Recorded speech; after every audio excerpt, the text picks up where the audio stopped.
So my first question, brother, is how did you get started with writing? Thank you. I have a couple of different answers to that question. The first time I wrote deliberately, I was 9 years old and my family had moved to Winnipeg, Canada, and I was the only black child in school. And you know, when we were moving there from Trinidad, my mom told me, like, you know, take care of yourself. It's going to be a completely different, you know, environment. And she kind of gave me permission to, like, you know, people up if it came to it, right? And like from day one of school, people started saying nigger, right? So like literally for the first 2 weeks of school, like I fought every day, right? And eventually when the principal said, well, you know, if you keep beating people up, we're gonna call your parents in. I went and told my mom, I was like, expect a call because like my kids is violent, right? I probably didn't say it exactly that way. And my mom said, you know what, I'm glad you're taking care of yourself, but it's going to get tiring to fight all the time. So, like, why don't you write down how you feel about it sometimes, right? And so that's the first time I wrote with any deliberateness. I started writing poems when I was 13, and then I moved to New York when I was 19, and didn't write again for like 7 years. Like I didn't take part in any art for that 7 years.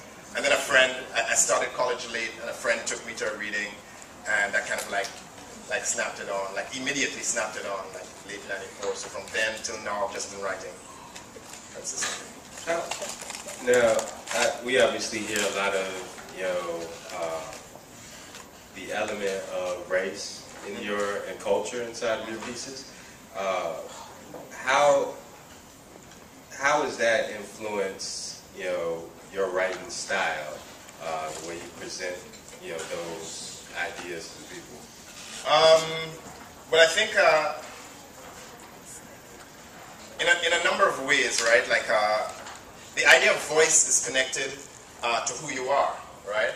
And who you are is also connected to who your parents are and where you live and who you move and shake with in the world and what you read and all that stuff. So that understanding, as I do, what role race plays in my life, and therefore making, you know, reading people throughout my life, like everywhere from, you know, Mary Baraka, Kwame Dawes, Derek Walcott, Rita Dove, Audre Lorde, reading all those people, it means that, you know, in addition, not that I don't read, I of course read a bunch of white and Latino and Asian and all kinds of writers as well too. But it means that part of what my voice is, part of how I talk and how that's being added to is about also the circumstances I'm living in the world, right? And so, and that comes to help express, therefore, what it means to be me, so that what it means to be me is never separate from what it means to be black. And I'm going to ask probably one more situation to open up to the folks here. So with us here, we kind of focus on, you know, kind of 3 tiers, this idea of identity,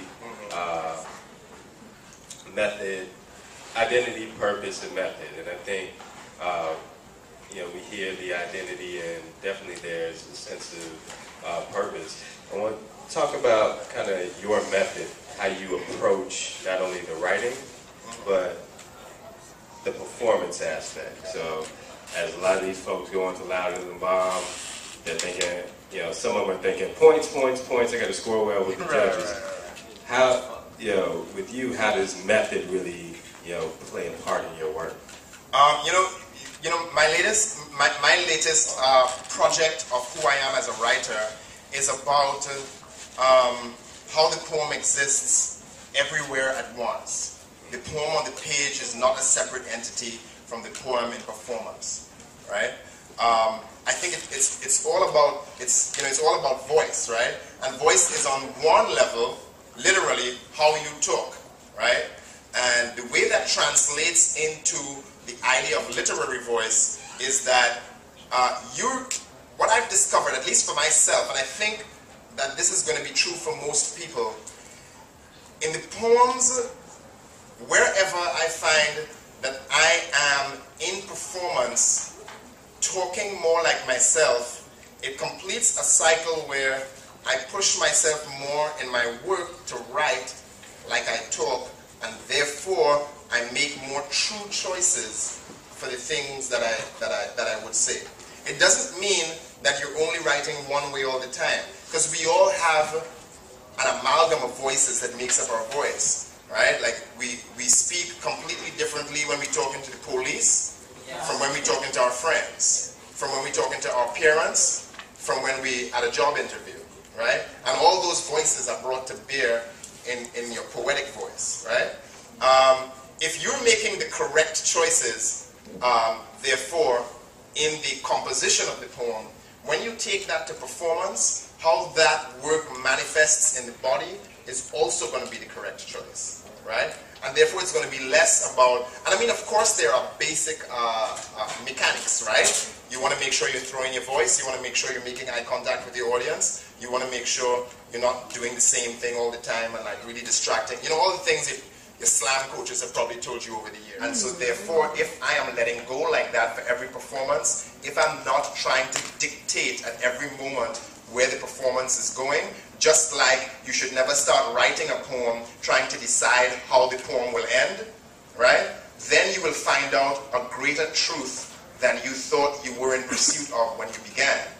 And of course it's tiring. And of course, a lot of the time you will fail, right? But it's not the end of the world when you do. It's not the end of the world when you fall short of that ability to let go.